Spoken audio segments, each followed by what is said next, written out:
Hey everyone, I'm Jacqui Lewis. Welcome to the third season of Love, Period.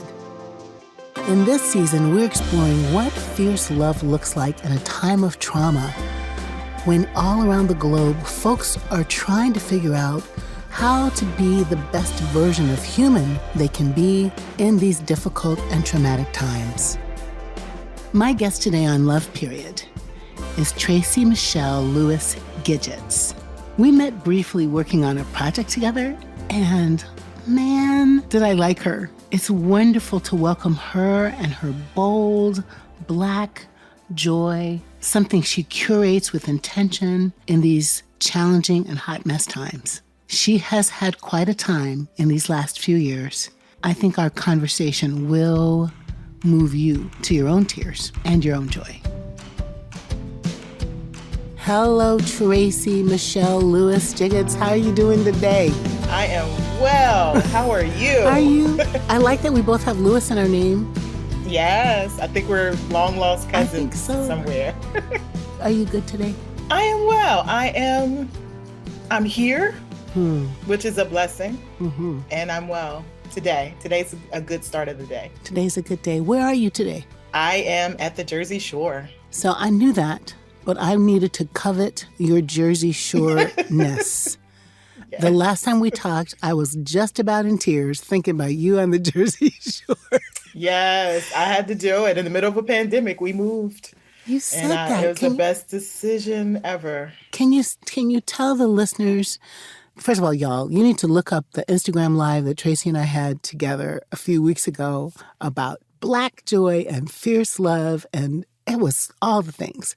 But in the context of that, Tracey was saying that she made this move for her life. Mm-hmm. Can you tell that story again?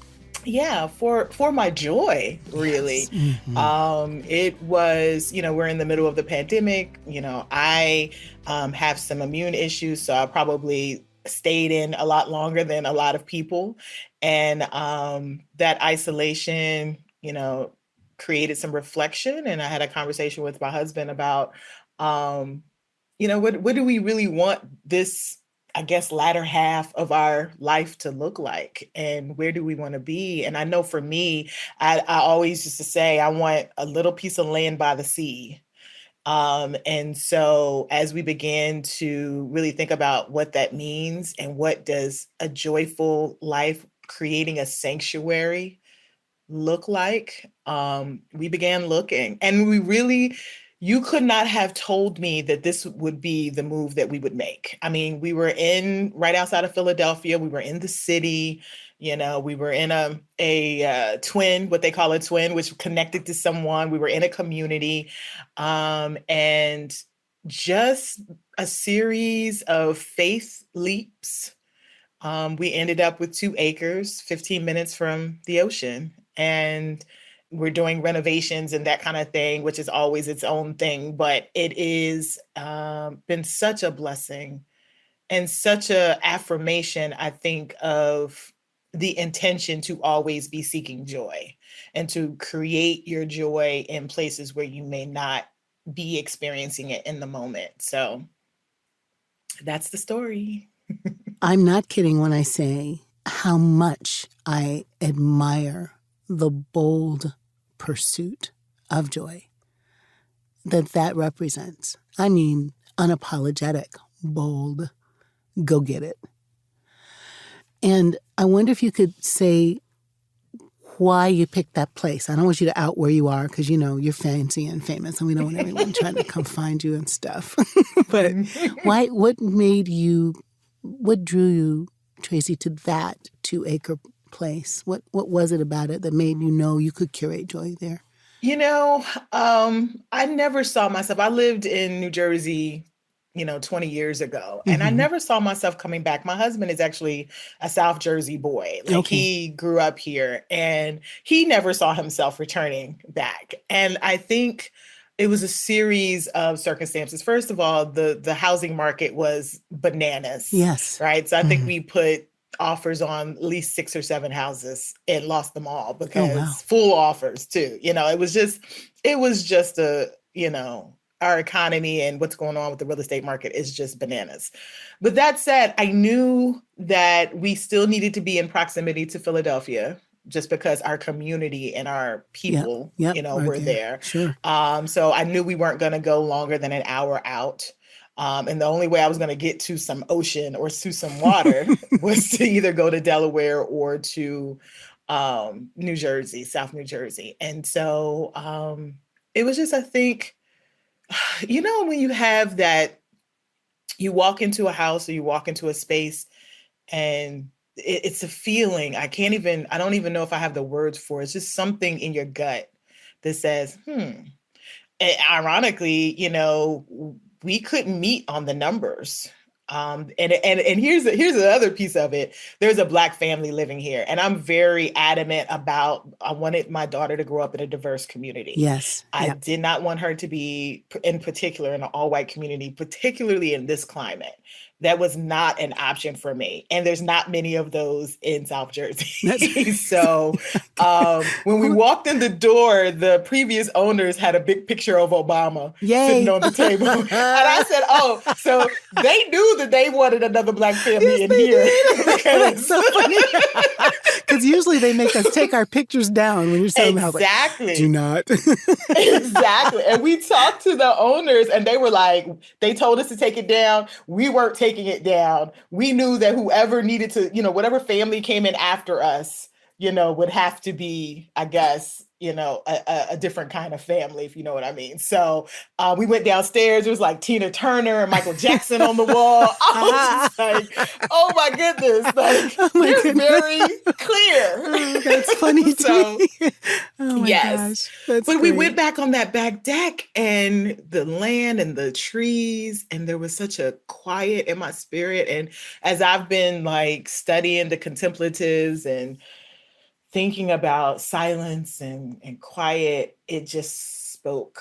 It was like the bend in the trees with the wind going by just kind of spoke to me. And we went through all of the drama of, bidding on a home, and, it is drama. It to happen.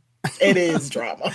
I'm so glad God blessed y'all with that, though. That's awesome. You will tell me your secret place sometime, and I will come. Oh, absolutely. You're coming. You're coming down. Yes, absolutely. Tracey, I had a really powerful conversation yesterday about joy. And, folks do get stuck on, like, what's joy and what's happiness? And so how do you define joy?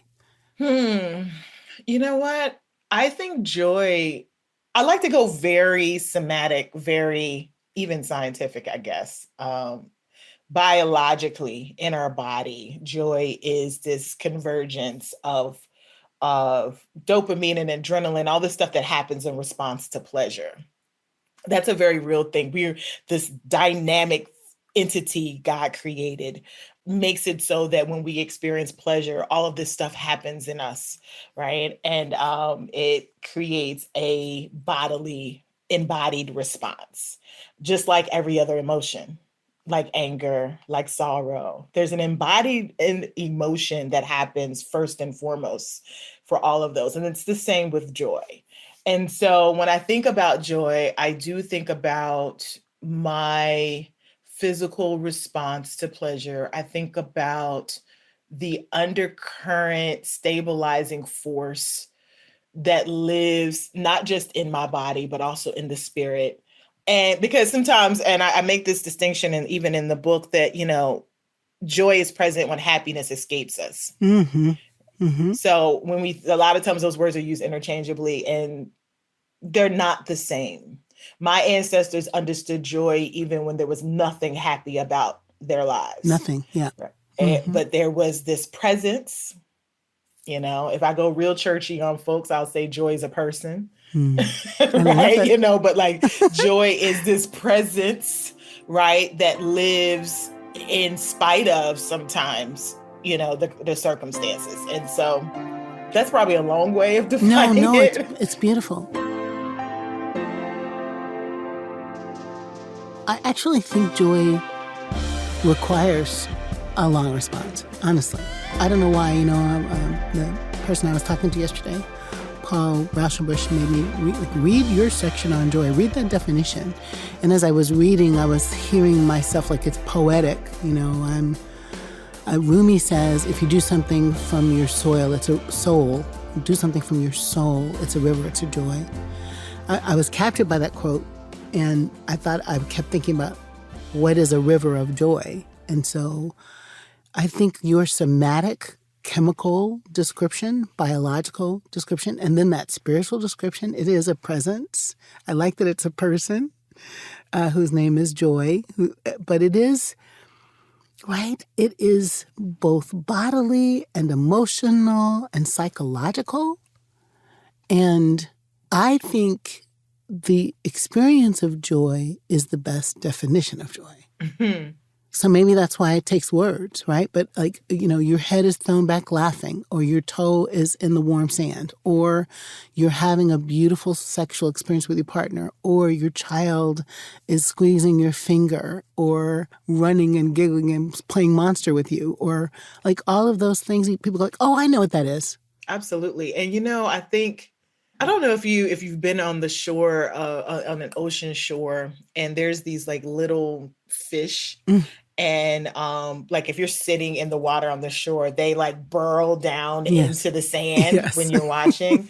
Well, that's the image that comes to me. I feel like joy is something that burrows down in us beneath all of the other stuff. And it's so deep in us that it pushes the other stuff up. So that's the reason why you can be so full of joy that you cry.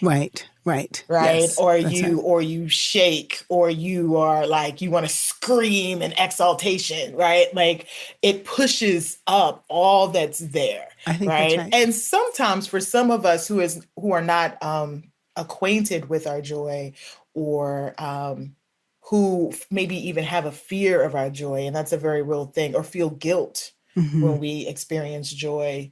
I think sometimes the pushing up of all the other stuff makes us deeply uncomfortable, right? And so we push the joy back down again. Yeah. Would you say, Tracey, and I'm thinking now about, the traumatic, crazy, hot mess, American socio-political global madness. Does joy rescue us or heal us? How does joy resuscitate us, heal us, right? It definitely heals us. It definitely rescue us. But here's, I think, the catch is that we have to, in times like these, we often have to be intentional about accessing it. It is ever present. Joy is our birthright. It is part of our, like I said, it's embodied. So it's part of who we are. But because rage and sorrow and all of the deep disturbances we may have because of what's going on in the world can become so big in our bodies that sometimes it's hard to access or identify where joy is. And so that's why that's a daily waking up and deciding on what my joy will look like today, right? That daily decision is probably even more critical in these times, right? Because everything else is so on the surface and so, Roe v. Wade happens and the rage comes up, or, all of this stuff happens and you start to feel all of that. And then you don't know. I have people come to me and say, well, I don't even know where joy is. Like, I can't, it's too much going on. Too much to look at it or for it, or to even feel entitled to it. Like I feel guilty. I wrote the chapter in Fierce Love, in the kind of love your world section. I don't know that we can be world healers, Tracey, or mommies or grandpops or senators, or effectively without curating joy, cultivating joy, seeking the joy that you say is our birthright that's in us, which I agree with 100%.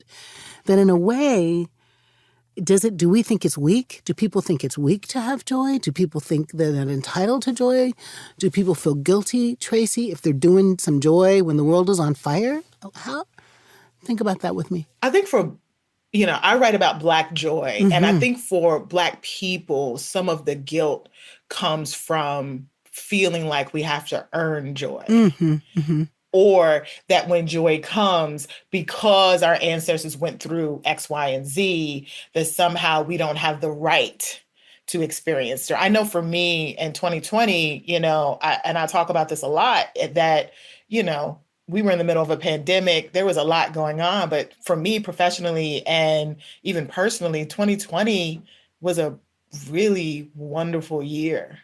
I even hesitate even saying that to you now. Like there's still some of that guilt in me. Why? Say more about it. Because I also know that it was devastating for people, right? That, there was so much loss, economic loss, loss of family members. I understand that it, from the standpoint of isolation and depression and people that were, I understand what people were experiencing in the world. And at least for that first year, like by 2022, I was over it.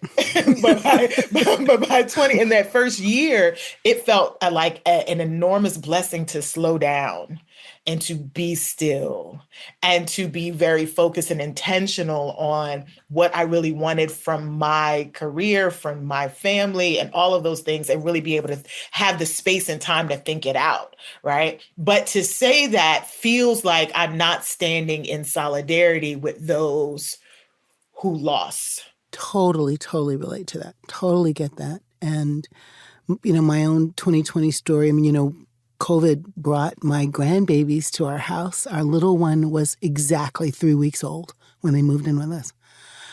Octavius, named after Octavius Cato, freedom fighter in Philadelphia. My goodness, I love that it. statue, I love it. I'm like, woo! Yes, yeah. I love it.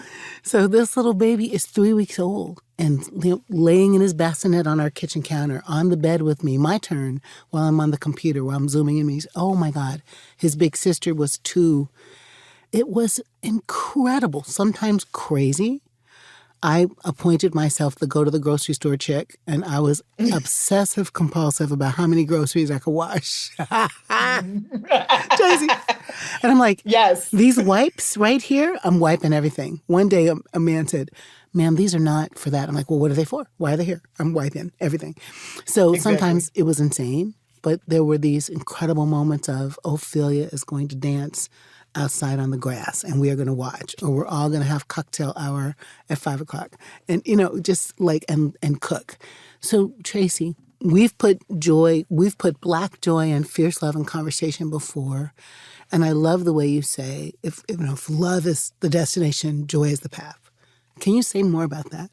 Yeah, I think that, our mandate, I think our human mandate, our ancestral mandate even, is to love, right? Like that's where we're going, right? There's this constant refinement, if you will, of our personality and our character and our being, so that we reach a state of love, right? And whatever goes into that.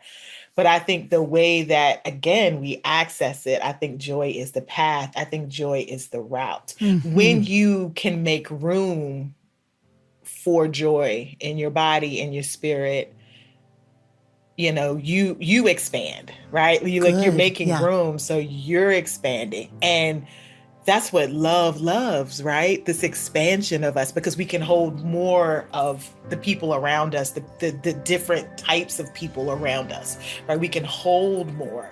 And so I really believe that when we are intentional about joy, and then after we've been intentional about creating joy, it becomes like muscle memory. It's like we can't live without our joy moment or whatever it is, and we look for it at every turn and around every corner. Then that leads us to want to give that kind of joy out, right? Yeah. And that's an act of love, right? And we become more expansive, and then the person we're giving joy to expands, and now we're acting out in ways that I think that we were mandated, from creation to do. I just love that so much.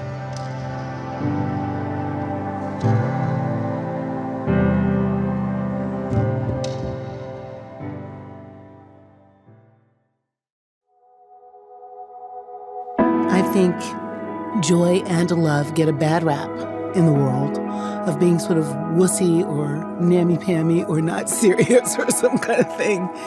When I think actually, maybe the two fiercest forces on the planet are love and joy. I'm a Christian pastor who's a universalist, you know that. And I just have found myself in these last few years, especially my mom having cancer for about 8 years and then dying 5 years ago. So like a 13-year journey of, like leaving us, Tracey, a little bit at a time, sticking around, resilient, fighting, stays for my sister's wedding, stays for the birth of so-and-so. It's just amazing. And I have to say, her love and her joy are the resurrection to me. That's how I would say it now. Wow. She's blue lit hospital room, with the sounds of the thing and the thing keeping you alive and the sucking of the stuff, and like lung cancer is just hard. And you wake up and I'm sleeping with her and I wake up and she's staring at me. Mommy, what are you staring at? You girl, I'm, just the kind of sassy, funny, frisky, and that didn't die with her. I mean, it didn't recede with her. I don't think she's the only person who knew she was dying and therefore kept joy. I think that it might be tons of people that just know that that's palliative and that's healing, right? And it's sustaining. And I think it's her legacy. She left us joy and love. And if a person dying of lung cancer can bequeath love and joy, can a dying nation, let's look at that metaphor for a second. Can a dying Powerful. democracy, come on, what's the message for our world from Black women about joy and love? I'm so glad you said that, because I think as human beings, we love to complicate things. I think the reason why some people view joy and love as, like you said, weak or like something is because we think that this life of ours has to be complicated for it to have value, and it does not. And what I experienced for myself is that most of what I've learned about love, I love the language of your mother bequeathing love and joy to you, because I think the way, getting to your point about a dying nation, I think the way that we fully embrace love and joy is through grief and through loss and through the passing away of something so that the new thing can come about. And I know for me, losing my, elder cousin to racial violence in 2018 sent me on this road, right? Like I had no clue, no intention whatsoever to write about Black joy. That wasn't on my radar. It wasn't until I went through experiencing that call, right? That the shooting that happened in Kentucky that I just posted on Facebook that said, hey, folks, check in, because that's what we do nowadays, because we've become acquainted with this level of violence, right? I was like, hey, I heard there's a shooting out by my mom's house. Hey, tell me, is everybody all right? And then to get the call that, no, it was actually your family member. And this white man walked in and decided that because she was Black that day, she would die going to the grocery, right? And that sent me, as someone who was writing about it and quote unquote doing the work of social justice, for it to land in my lap in that way took all the breath out of me, right? Yep. And that journey and then having a severe, in 2019, experiencing a severe health crisis that I truly believe was a result of holding in all of that grief and trauma in my body and being laid out for 8 months, like all of that loss and grief opened me up to the idea that there's something else, that love and joy might be accessible to me as a mode of healing, as a mechanism for healing. And so to your point about this country and this democracy, it almost feels to me that we experience the heights of joy and love when we are forced to grieve an old way of being and moving. And for this country, that might mean a hard push, pull, resistance to this new thing that's being birthed that will bring love and joy. I have to believe that. Part of me, even in saying this to you, Reverend Jacqui, is like, girl, is it true? This place ain't changing.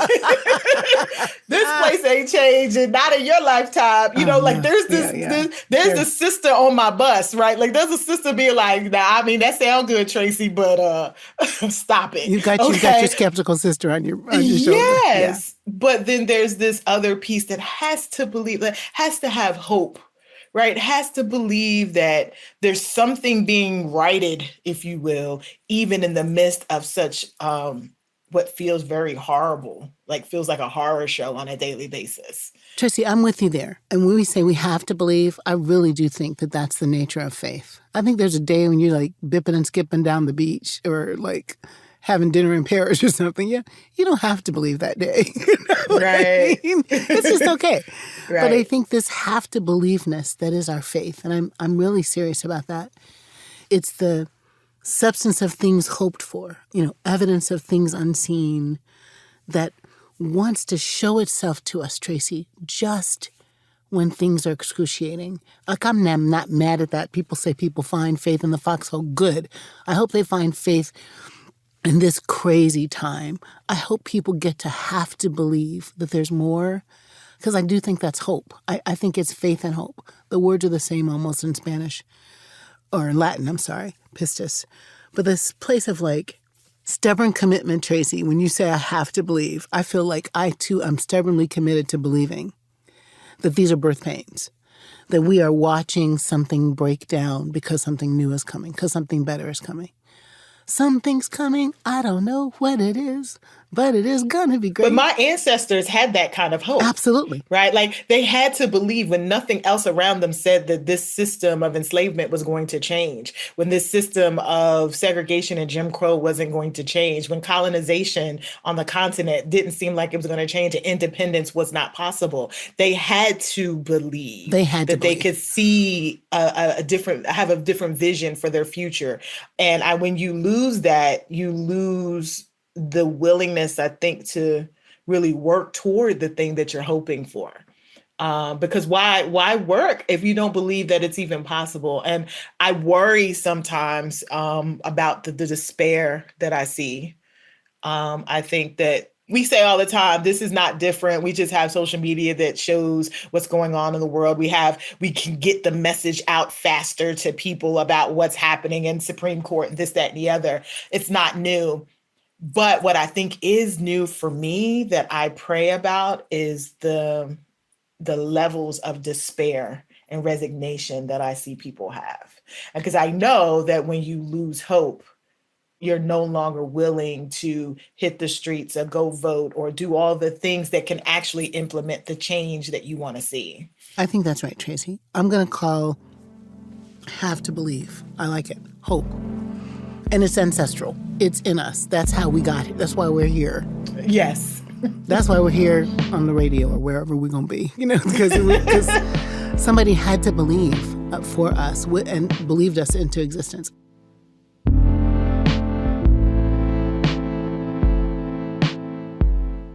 What I think is a message from our ancestors to this nation is one way to get better is to hope in a God who will show up, to believe in your ability to walk off a plantation and go back and get some more people and do it again, to love your kids and your people, and your aunties, despite the horrific nature of your life, and to ritualize joy, to sing and to dance and to get in the clearing and to, hold on to each other and stop and cook good, make the best you can out of the stuff that's around you. I mean, where does this come from? Is this in our DNA? Is this African DNA stuff? I think that what I would add to what you're saying is that we also, and this is to get to what is it in us. I think what's in us is our willingness to expand our notions of what liberation and freedom is, and expand the tools that we have to go after it, right? So for instance, in your example, if Harriet Tubman did not embrace the fact that she could walk from Maryland to Philadelphia, right? That was possible for her, right? If there wasn't that driving force that said that no matter what, I'm going to get over these rivers and hills and get to where I need to be. Like, that's a tool, that was a resource available. She had two legs and she could walk and get where she needed to go. And she knew how to hide, and she knew how to, like, so what I would say is that I don't want us, even as we are saying that our ancestors gave us this resilience and this bounce back and this ability to be creative and innovative in how we approach our liberation, I just want us to continue to be expansive and open to all the tools that are available to us, even as we innovate. And the reason why I say that is because I can't parent the way my mom parented me. And my mom did not parent the way her mother parented her. There were things that were passed down, but I have access now to more resources and tools and more understanding. Yep, that I can now utilize. And so I just want to make sure that we expand our capacities, because that's how we get to also liberation and freedom. Adding new tools in our toolkit, keep being wise, listening, learning. Yeah, that's great. Beautiful. Because Harriet had two feet, but she also had a gun. Yes, she did. You know what I'm saying? She didn't. You know what I'm saying? And again, I'm not saying that. I got you. She embraced, whatever was necessary for her freedom, right, and for the freedom of her people. And I think for us, emotionally and spiritually embracing all that we can for our emotional and spiritual and actual freedom is part of the mix that we have to, because some of us be like, well, it was good for my mama, it's good for me. Mama is telling you, go on and do something else. Don't take a willow switch and strip it. That part. Just right? have a conversation with your child. Right. Exactly, yeah. Absolutely. Exactly. And that part, actually, believe it or not, in my research, is very African. Some of what we believe makes us, and I'm just speaking to parenting, is actually not African at all. But having those rites and rituals and conversations and discussions and understanding, that's actually African. And that was stripped. Yes, that was stripped. And Ooh, that's another talk. Let's do it, though. Oh, I'm sorry. No. I want to do that. I think that's right. I mean, this place of like the things we internalized and acted like they were ours, as opposed to sitting around a table talking and, making space for each other and the young people being valued and cherished and not told to sit in the corner and be quiet. That's some white stuff that we took in and we could let it go. I'm glad you said it. I wasn't going to say it because it's your podcast. We could let it go. I want to be honest. Exactly. One of the things that's interesting, I do another podcast with 3 Black colleagues called The Four, which I totally love. And what is so amazing to me, the joy to have this space, that's my space, with a Center for Action and Contemplation, where my producers are like, go for it. Talk about what you want to talk about. And the people who will listen to this, Tracey, are going to be progressive people, but also white Catholic women, who are going to go, what are they talking about?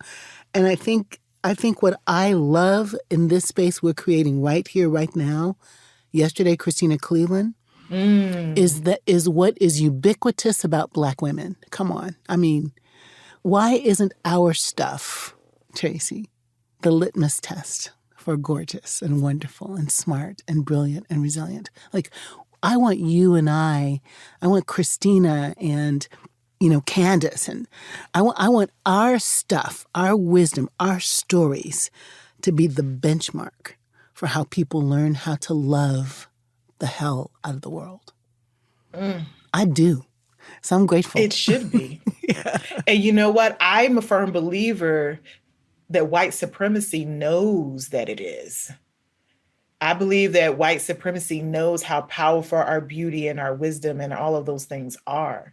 And its sole mission, right, is to elevate itself above that, to keep it. Because, you know, when a Black woman and Black women, I was just actually talking to somebody about this, but, you know, when we show up in a room, right, like there's the atmosphere changes. It does. By virtue of just our presence, right? And that's powerful. And we don't always recognize it or wield it even the way we should, but like it's there.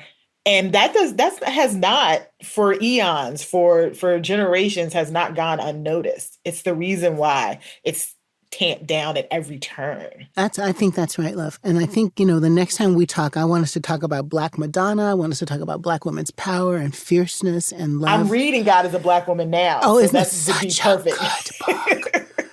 Oh, my goodness. It is such a good book. So I'm going to say, get Tracey's book. Do you have a copy of your book there? Black Joy is a book for your shelf. Stories of resistance, resilience, and restoration. Get the book. Get God as a Black woman. Get fierce love. Fierce love, for sure. Get red lip theology. I was looking for my copy. Yes. Tracey, we're going to wrap, and I wonder if you have something you want to say to the folks who find this podcast, who are listening. You're a blessing, a benediction, a takeaway for them to think about how to be better in this hot mess time. There's an old hymn.